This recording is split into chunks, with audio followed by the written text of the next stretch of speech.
माई imaginary love story world. ये mafia love agent का part 17 है। चलिए स्टोरी को शुरू करते हैं। तो पूरी वेडिंग में आए लोग चले गए थे एडिटिंग के बाद। अब मैडम नान और मैडम यू नानी मिंजो और मैं को पकड़ के बैठी थी सामने, और क्वेश्चन था कि तुम्हें कैसे पता चला विंग और बांगजी रिलेशनशिप में है, और तो मैं तुम्हें कब मिली और तुम उसे घर क्यों नहीं ले, तुम मुझे सारी बातें बताओ। नहीं मिंजो क्या तो लैंसन और ने कहा मम थोड़ा शांत हो जाइए। तो मैडम ने कहा सिचन देखो तुम मेरे सन नहीं हो, इन सब मेरे सन जैसे हो, तो तुम हमारे मामले से तो दूर रहो, वरना यानी को मैं वेडिंग के बाद अपने घर लेके जाऊँगी। तो जाएगा मम मम आंट। तो मैडम ने कहा आंट रियली सिचन, मैंने तुम्हें ये मैनर सिखाया। तो सिचन ने कहा मम प्लीज़ शांत हो जाइए, पहले मिंजू को बात करने दें। उसके बाद तो लैन कोरियन ने कहा हाँ लानी पहले मिंजू को बोलने तो दो, क्या हुआ है। मैंने भी मैडम को समझाते बोला यो थोड़ा शांत हो जाओ, बच्चे को पहले बोलने तो दो। तो मैडम लैन और मैडम एक साथ बोले क्या बच्चे को बोलने दो, एक बिना बताए शादी करने के फेरार में थे, शायद की भाग के शादी भी कर लेते, हमें पता भी नहीं चला।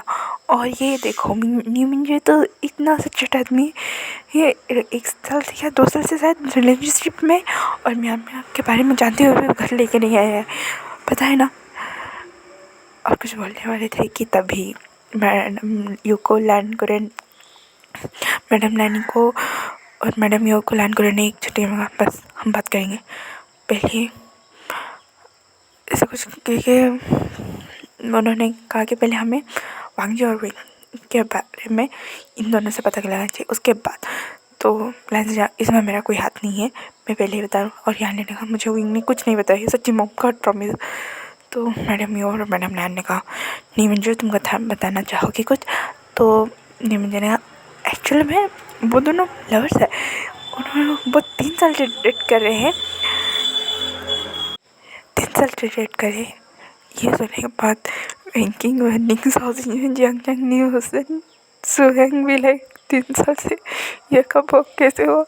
तो नहीं मिंजो इनके कंफ्यूज चेहरे को देख के बोली ये भांडा फूटने वाले में। मैंने कहा कुछ बहाना लगा मुझे नहीं तो काटना चाहिए। तो मैं नहीं मिंजो ने कहा एक्चुअली ये बात वैंकिंग और मतलब वांगजी के दोस्तों को और विंग के दोस्तों को भी नहीं पता है। जंग ने कहा हमें ये पता है कि वो दोनों डेट कर पर 3 साल से कर रहे, ये हमें नहीं पता था सच्ची मो। तो मैडम ने कहा नहीं मिंजो खुल के बताना पसंद करोगे। और मैडम ने कहा पर वांगजी तो 3 साल से ड्रॉप कर रहा था अपनी ये। मैडम ने कहा और तो विंग तो ये कह के घूमने जा रहा था कि। उसके बाद मैडम नान इन लोगों को देखने लगे और कहने लगे अब तुम लोग कुछ बताना पसंद करोगे, क्या सच है क्या झूठ। तो नहीं मुझे मैं बताता हूँ ना कि क्या प्रॉब्लम है, मतलब क्या स्टोरी है इनकी। तो मैडम ने कहा ठीक है बताओ। तो न्यू मंजू ने कहा एक्चुअली वांगजी और विंग को पता ही नहीं कि वो वांगजी और विंग है। ये सुनने के बाद मैडम ने कहा मतलब। तो न्यू मंजू ने कहा वो एक दूसरे को बोबो और डीडी नाम से डेट कर रहे हैं। ये सुनने के बाद मैडम ने कहा क्या। तो मैडम ने कहा क्या उन्हें पता नहीं कि वो लान वांगजी है और विभूषण है। तो ये सुनने के बाद मैम ने कहा हाँ ऐसा ही कुछ है आंट। तो मैडम नान ने कहा मैम हमें तुम पे गुस्सा तो आ रहा है, पर अभी के लिए हम उन्हें उस गुस्से को शांत करके रखा है, पहले वांगजी और विंग का मैटर सॉल्व हो जाए क्योंकि वो थोड़ा सा सीरियस है। तो मैम ने कहा हाँ मिंजो ने बताया था कितना सीरियस है। तो यानी ने कहा मॉम अब थोड़ा शांत हो जाए। तो मैडम ने कहा अच्छा ठीक है मिंजो मुझे बताओ तुम्हें कैसे पता चले ये लोग डेट करे। ये मैंने कहा ये डेट करे, मन में बोला ये डेट करे ये जाने दो, मैंने अपनी बर्बादी को खुद लिख के आए। तो मिंजो ने कहा कि आंट एक्चुअली में एक बिजनेस पार्टी में विंग और वांगजी शायद मिले होंगे और वहीं से प्यार होगा, पर मैं इन्हें एक होटल में एक बड़े क्लाइंट से मिलने गया था, तब मैं इन दोनों को देखा था। तो मुझे विंग के बारे में बताया और वांगजी के बारे में। और जब मैंने विंग और भांजी को कहा तुम दोनों यहाँ पे क्या कर रहे हो। तो विंग सडन बोल पड़ा ये बोबो है, और भांजी ने भी डीडी को मतलब विंग को डीडी बोल के इशारा किया। तो मुझे लगा उस समय मुझे कुछ बोलना सही नहीं होगा, तो मैंने उन दोनों से बात में अलग से बात किया। तो विंग ने कहा कि भांजी को मतलब उसके बोबो को पता नहीं कि वो यूएशन है, और भांजी ने भी कहा कि उसकी डीडी को पता नहीं है कि वो लान भांजी है। बस ये दोनों आइडेंटिटी छुपा के डेट कर रहे थे, और शायद अब जब पता चल रहा है तो मैडम ने तो उतना अपनी हनीमून एंजॉय कर रहे। तो मैडम ने कहा हनीमून तुम्हें पता है लैन ये कितनी बार रोइंग बाहर गया है। तो मैडम ने कहा और भांजी तो घर ही नहीं आता था। तो लैन करे ने कहा बस मैं इस बारे में कोई बात नहीं करना चाहता। ये मैंने कहा बस करो, बच्चों की पर्सनल लाइफ में इतना भी मत घुसो तुम दोनों। तो बहुत सारे चुप हो गए, और वेंकी और वैनी young news and South Indian से ये 6 सोच रहे थे ये कब हुआ, कैसे हुआ, कहाँ पे हुआ, हमें क्यों नहीं पता है। वेंकी ने यंग चंग से पूछा ये तुम्हें पता था। तो वो यंग चंग ने मैं पहली बार सुन रहा हूँ। वेंडिंग ने न्यूज़ एंड को जब देखा तो न्यूज़ एंड का मैं पाताल क्या मैं तीनों लोग की कसम खा के बता रहा हूँ मुझे कुछ नहीं पता था। साउथ इंडियन से ने कहा मुझे कुछ तो गड़बड़ लग रहा है, ऐसा क्यों लग रहा है कि कुछ बुरा होने वाला है हमारे साथ। तो ये चारों दोनों को दिखने लगे। तो सास इंसान ने कहा सैंग तुम्हारे मुंह पे मैं मुक्का मारूंगा, इससे ज़्यादा बुरा क्या होगा। तो सैंग ने कहा पता नहीं मुझे नहीं मिंजी और मैं सोचे कि कोई तो बात खटक रही है। तभी लन को इन छह से कहा अब तुम बच्चे बताओगे कि तुम्हारे दिमाग में क्या चल रहा है। तो साउथ इंडियन ने कहा कुछ नहीं अंकल कुछ नहीं। तो स्वयं ने कहा कुछ नहीं, ये सोच रहे थे कि साउथ इंडियन और स्वयं कि शादी कब करवाने वाले आप लोग। तो मैडम ने कहा स्वयं क्या बकवास करे। तो स्वयं ने माफ़ कर दो ना पक्का दूसरी बार से ऐसी गलती नहीं होगी, हम आपसे कोई बात नहीं छुड़ाएंगे। तो मैडम ने कहा ओह तुम दूसरी बार शादी करने वाली हो। तुम स्वयं ने हाँ अब शादी ही नहीं हुई तो दूसरी बार क्या पहली बार क्या। मैडम ना मैडम यू मेरी प्यारी प्यारी आंट्स महारानियाँ प्लीज़ मान जाए। तो मैडम नान ने कहा हमें मस्का लगाना बंद करो। तो ये सुनने के बाद लैन को रहने का हम तुम्हारी शादी कर ले, पहले मैम के बारे में कुछ पता लगा ले कि मैम इतने सालों में तक कहाँ थी क्या थी।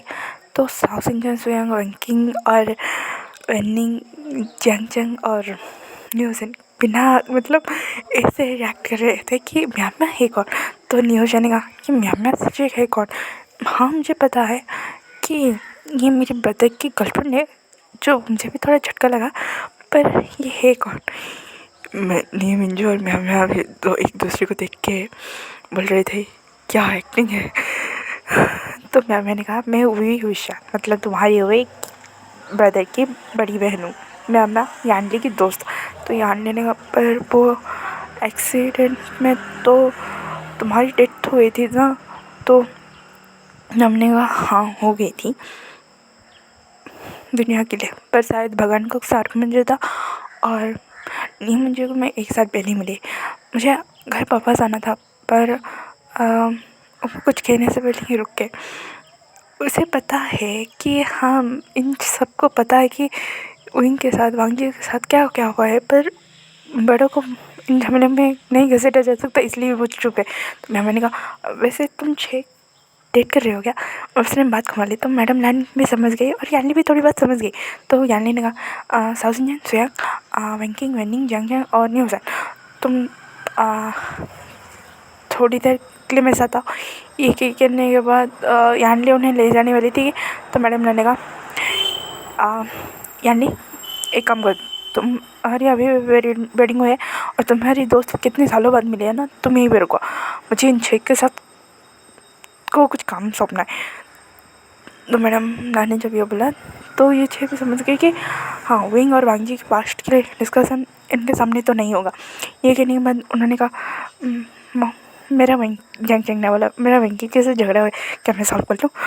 और मेरी वैंकी को प्रपोज करना भी बाकी है। ये सुनने के बाद मैडम ने कहा ये गधा एक काम भी ठीक से नहीं कर सकता।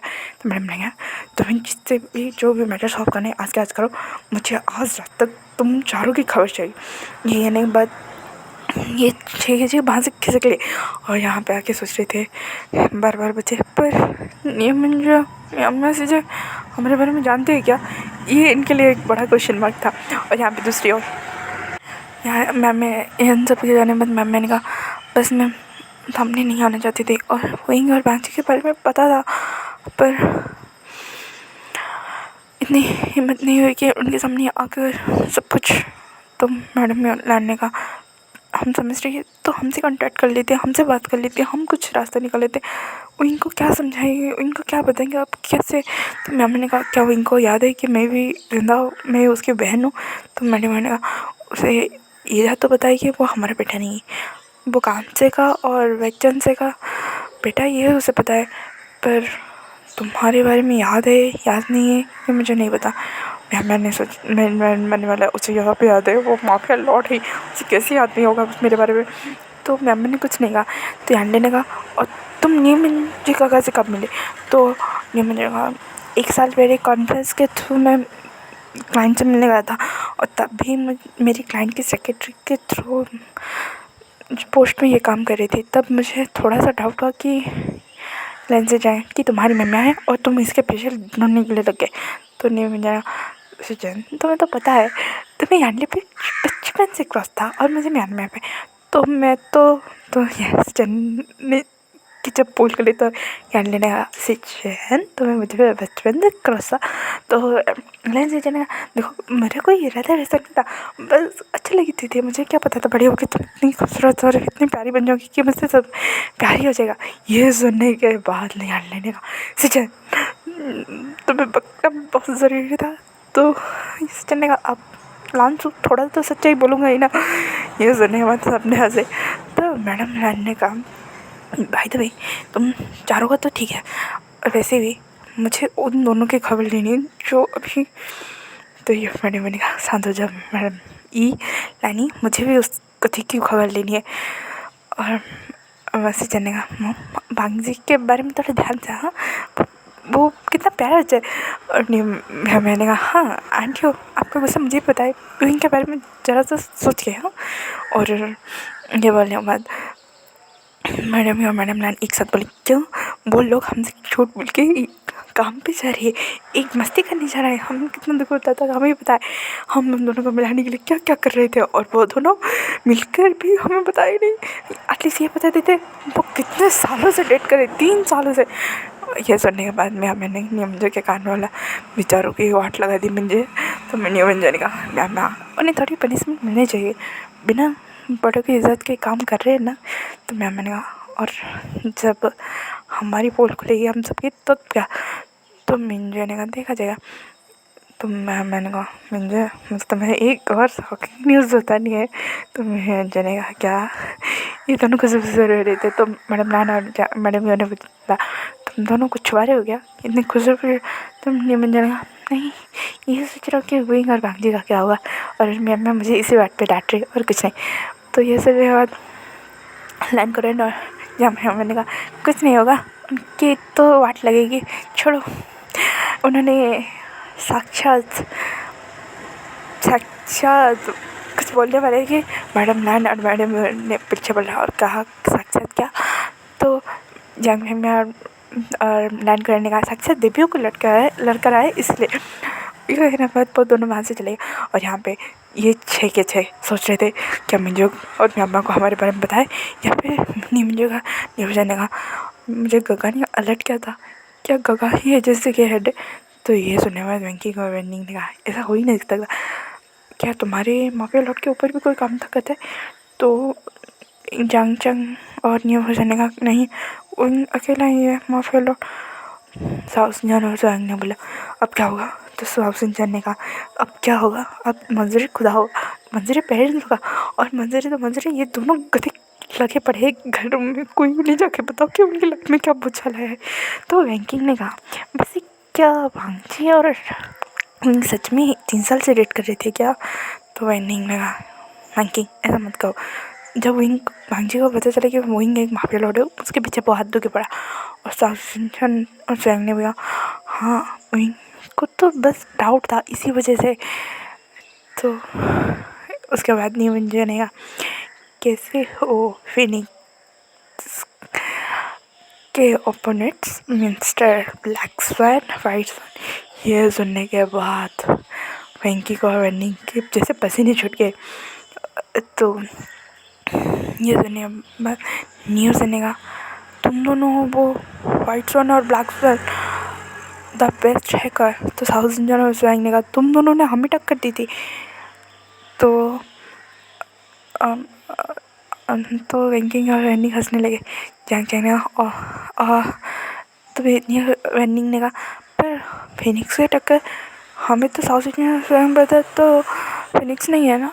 तो ये सुनने के बाद जंग चैंग ने कहा विंग हुशियान ही फिनिक्स है। तो ये सुनने के बाद ओ एम जी इनके सबके मुंह से निकला था। तो वाइट ड्रैगन है हम नहीं है टक्कर क्या, हम तो सिर्फ साउथ इंडियन स्वयं ब्रदर को ही टक्कर देते। ये सुनने के बाद न्यू मंजिल थोड़ा मुस्कुराया। मैंने कहा हाँ वाइट ड्रैगन तो हमारा वांगजी है ना, जो हमेशा फिनिक्स को एक नंबर के टक्कर पे ही देगा। माफिया लॉर्ड के सामने एक बेस्ट एजेंट हंगजन को तो खड़ा होना ही पड़ेगा ना। ये सुनने के बाद south Indian the white dragon and the Phoenix are dating now and they are opposite always. The destiny are always met. But ma'am से जब आपको हमारे बारे में तो नहीं मुझे लगा, मुझे तो ये भी पता है कि माफिया लॉर्ड कौन है। तो मैं थोड़ा से डाउट नहीं हुआ साउथ इंडियन से। तो बैंकिंग ने कहा आप ही एजेंट की एजेंसी के हेड हो। तो मैंने कहा हाँ और पता है नहीं मुझे को डाउट भी नहीं हुआ था तुम तीनों के ऊपर, वांगजी बैंकिंग वैनिंग के ऊपर। वो तो अच्छा हो मैंने पकड़ लिया। वैसे तुम लोगों का दिमाग ख़राब हो गया था और तुम सबका भी। तुमने विंग और वांगजी को इतने बड़े खतरे में डाला क्यों और खुद इतने बड़े खतरे में क्यों आए। तो एक साथ सबका एक साथ था वन के लिए। वो सारे चुप हो गए। तो नीम मिंजो ने कहा तुम सारे अब बैकआउट करने वाले हो। तो इन लोगों ने एक ही आवाज़ में कहा बिल्कुल नहीं। तो मैंने कहा पर पता है ना तुम्हें। तो वैंकिंग ने कहा आपको पता है विंग और वांगजी की वजह से हम शायद यहाँ पे, पर शायद वो दोनों नहीं बोले कि उनके साथ क्या हुआ। वांगजी विंग के साथ क्या हुआ वो नहीं बोला और विंग अपनी पूरी फैमिली को खो के शायद वैसा बन गया है इसलिए। तो मैंने कहा पता है ना उनकी मिसअंडरस्टैंडिंग क्लियर हो गई। अब वो मुझे फेस करेगा, पता नहीं घर वालों के सामने कैसे रिएक्ट करेगा। तो वेंडिंग ने कहा वैसे माफिया लौट का पता नहीं, पर अगर वांगजी को सारी बातें याद है, ये बात घर वालों को पता चली तो बहुत प्रॉब्लम हो जाएगी। तो नहीं मुझे लगा कुछ नहीं हुआ, वो दोनों बेस्ट माफिया लॉर्ड और एजेंट है। हंगू जो है इतनी जल्दी तो किसी के हाथ में आएगी ही नहीं। तो जहाँ करना बिल्कुल भी नहीं आएंगे। न्यूज़ ने कहा वे ब्रदर तो एक्टिंग में माहिर है। तो वैंकिंग ने कहा हाँ तो वांगजी कहाँ पे कम है। तुम्हारे बॉस को उसने चकमा दे दिया था इतना तो गया था। ये कह के सारे मुस्कुराने लगे। तो साउथ इंडियन ने कहा सीजे तो बड़ों ने कैसे रिएक्ट किया आपके ऊपर। तो मैंने कहा तुम सबकी एक्टिंग देखिए मैं दंग रह गया, वो तो मान दंग रही है तो उन्हें डाउट नहीं हुआ है। अब वो हमारे मैरिज की डिस्कशन कर रहे हैं, शायद नहीं मुझे की पनिशमेंट लगने वाली क्योंकि चाइनीज़ ट्रेडिशनल में होने वाला है। और हमें और एक गुड न्यूज़ मिली। ये सुनने में तो सबने पूछा क्या। तो मैंने कहा साउथ इंडियन स्वैग तुम्हारी तो मैरिज नहीं हुई ना, तुम्हारी भी शादी हो रही है। ये सुनने के बाद स्वैग बहुत खुश हो गया। साउथ इंडियन को पकड़ के जहाँ पे एल्डर्स थे वहाँ पे चला गया और कहा आप ग्रेट हो अंकल, आप भी ग्रेट हो, आपने हमारी शादी करवाने के बारे में सोचा, इससे ज़्यादा अच्छी बात क्या हो सकती है। साउथ इंडियन तो मुझे भागता रहा, आपने हमारी शादी के लिए बहुत पैसा हाँ क्या इसके लिए बहुत बहुत शुक्रिया। तो ये सुनने के बाद मैडम लैंड मैडम ने कहा ओह मैंने सारी बात बता दी, क्या उसने बताया तुम्हारी शादी किस तरह से हो रही। ये सुनने के बाद साउथ इंडियन और स्वैग ने एक साथ बनाई मैं अपना शरीर लाया। तो लैंड करने का चाइनीज़ ट्रेडिशनल में ये सुनने के बाद स्वैग ने कहा क्यों किस लिए, प्लीज़ हमारी नॉर्मल सी वेडिंग करवा दो ना। बस लैंसेचन और यहाँ लेने वाला नॉर्मल वेडिंग चाहिए हमें, जैसे हमें अपने कपड़ों को भी चूज़ करने का पता ही नहीं था। शुक्र मनाओ वो तुम्हारी इतने महान कर्तव्य के बाद तुम्हारी ऐसी शादी हो रही है। तो रहना ना मुझे सबसे जन से और दूर नहीं रहना, ये क्या बोलने लगा। ये देख के सारे हंसने लगे, क्योंकि यहाँ जैसे ही साउथ इंडियन को लेके स्वयं वहाँ से निकला था, पीछे पीछे ये सारे भी आ गए थे। और मैंने नी मंजू के कान में थोड़ा सा धीरे से बोला, मिंजू तुम्हें पता है तुम पापा बनने वाले हो। ये सुनने के बाद मिंजू ने कहा क्या, इतनी ज़ोर से चिल्लाया कि सारे सॉफ्ट होके उसके तरफ दिखने लगे।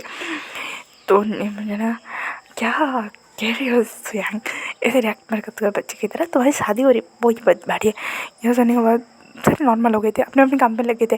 तो मैडम ने कहा सीजन तुम्हें तो पता ही यार्ली को अपने वेडिंग चैम्बर लेके जाओ और बाकी बच्चे अपने अपने रूम में जाएंगे, और couples are not allowed to meet each other it for 10 days। ये कहने के बाद उन्होंने वैंकिंग साउथ इंडियन को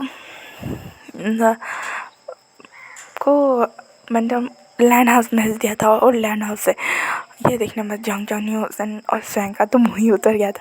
वो तीनों यहाँ पे रुक गए थे। उन्हें कल सुबह वांगजी और इनकी वाट लगने वाली थी। और नियम जो मैम से थोड़ी देर बात करने की परमिशन लेके मैम से बोल रही थी ये कैसे हुआ। तो मैम ने कैसे क्या हुआ, मतलब तुम्हें पता हुआ। नियम ने कहा मैम पता है ना, को अगर पता चल गया वो मेरा क्या हल करेंगे और तुम्हारा भाई मुझे कच्चा समझेगा।